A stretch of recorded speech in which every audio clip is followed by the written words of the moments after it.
Well, hello, folks out there in YouTube land. Got a big show lined up for you. Let's get right on into it. All right, we got to talk about why Florida missed on Lane. And I think I pretty much know at this point, it's become fairly obvious. And I'm going to show you a clip today that kind of proves it. Well, it does prove it, honestly. Also, LSU is paying Ole Miss for their wins, which is, I love it. Look, when you're in a position of strength in a negotiation, you can pretty much get whatever you want. And Lane got everything from LSU. I mean, they threw the kitchen sink in there and anything else they could find. And he took advantage. Anyway, let's get into this Florida thing and talk about Lane Kiffin. Now, if you've been following Florida like I do, and of course you know, look, Florida is my nemesis. They're my Newman. Hey. Hello, Newman. Hello, Jerry. Oh, yeah, definitely my Newman.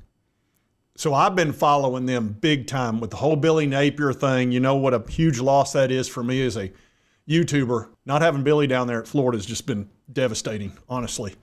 But I did get to enjoy 4 years of having him down there. And we have won 3 of the last 4 years. You would think I'd let something go after winning 3 out of the last 4 years, but I can't.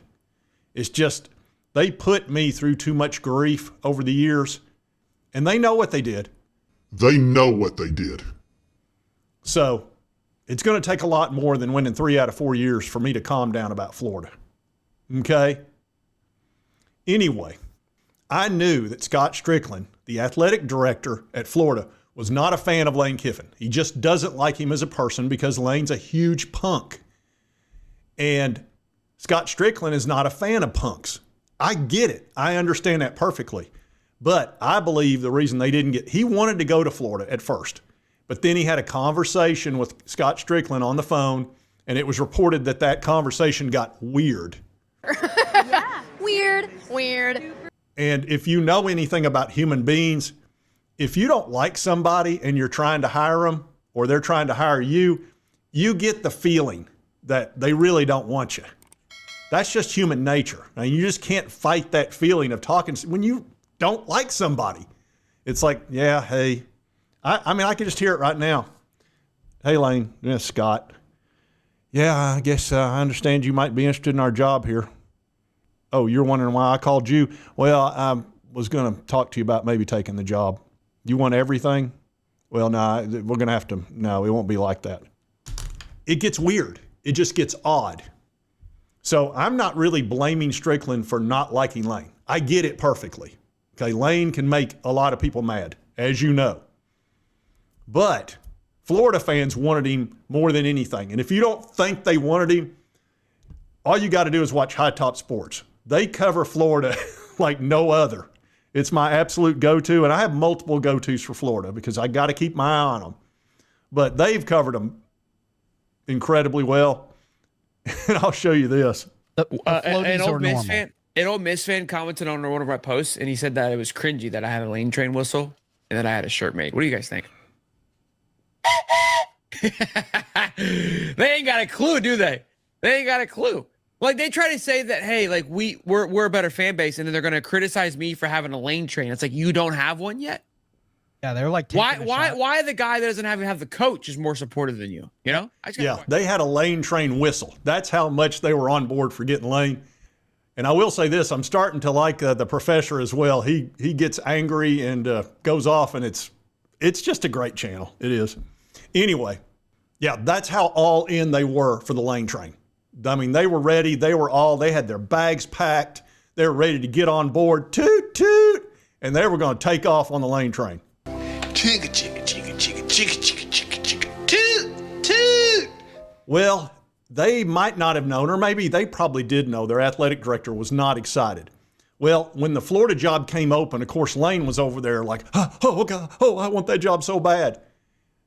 And then he had the conversation with Stricklin, and it was like, oh, crap. And then LSU came available, and he was like, well, I've got a good option over here. And LSU called up and said, anything you want, Lane. We've got just as good a facilities as Florida. We've got more NIL or as much. And there's one key thing. You'll be in charge of everything. It's got to be the king. Now I'm going to show you what he would not have been in charge of when it comes to Florida. And this was the key thing besides the weird phone call of, having an AD who doesn't want you. This was Andy Staples. And I didn't know Andy Staples played at Florida. He was a walk-on. And Andy works for On3, and he's terrific. He is, do you know how fair and unbiased you have to be for me not to realize that you ever played at Florida? And I've been watching him for years, covering all kinds of sports. I had no idea. That's how fair this guy is. So anyway, Andy is interviewing Scott Stricklin, and it gets to a very important part. And this is when I went ding, ding. Okay, for sure, I'm 100% sure. Now I know why he didn't wind up at Florida. We need our coaches to coach and to lead their team.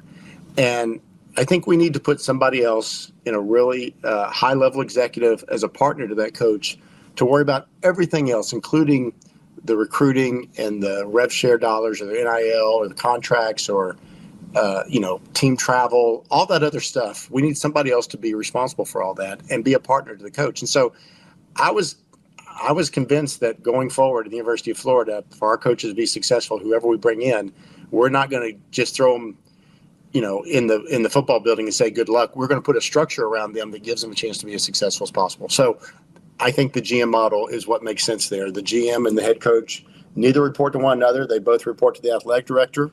Did y'all catch that? Let me rewind that. I think the GM model is what makes sense there. The GM and the head coach neither report to one another. They both report to the athletic director. Who's the athletic director? Scott Stricklin. So in other words, the GM, the guy that's making the decisions on revenue, what players to bring in, all that, they don't report to each other. They report to the athletic director, Scott Stricklin. Roadhouse. That's why Lane Kiffin 100% didn't go there. All right, that was a non-starter for him, and that was made clear in multiple reports that he was not going to be down with that. And I totally get it. Look, Lane had total autonomy at Ole Miss. Whatever he wanted, he got it. He wanted the NIL money spent here, here, here, here, and here. That's where it got spent because he knew his team best. This is what I need.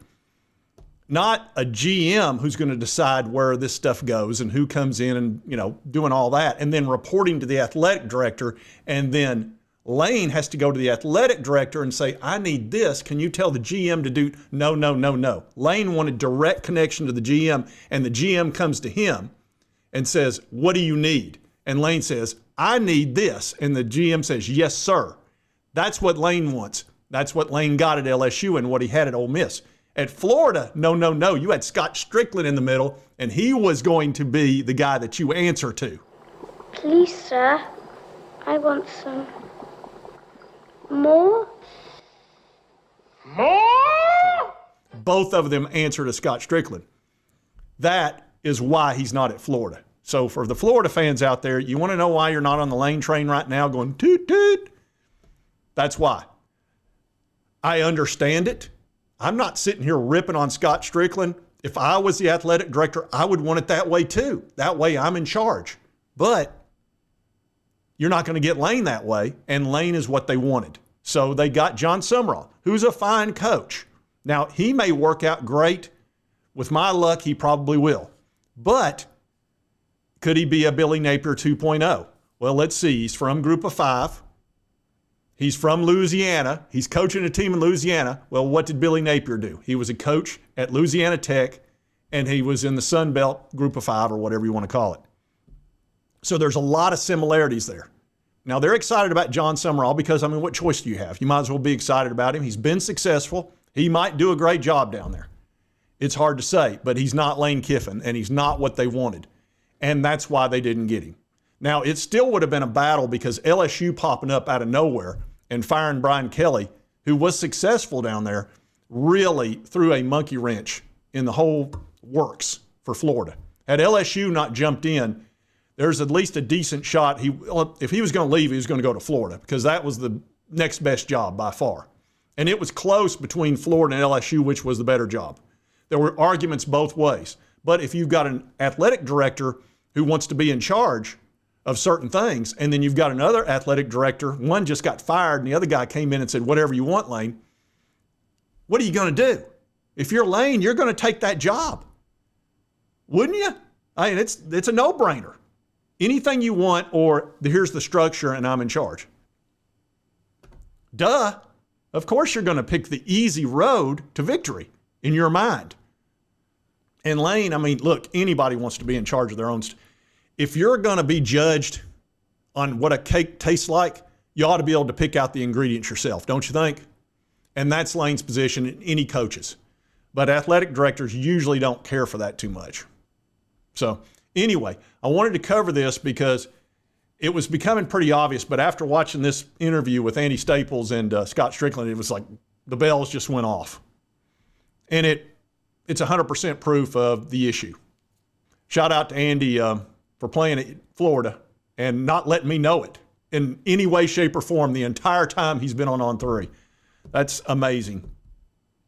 And I'm sure he's talked about it. You know, it's not like he hides it. It's just the dude is that unbiased. Shocking. I couldn't do that. I played at UT.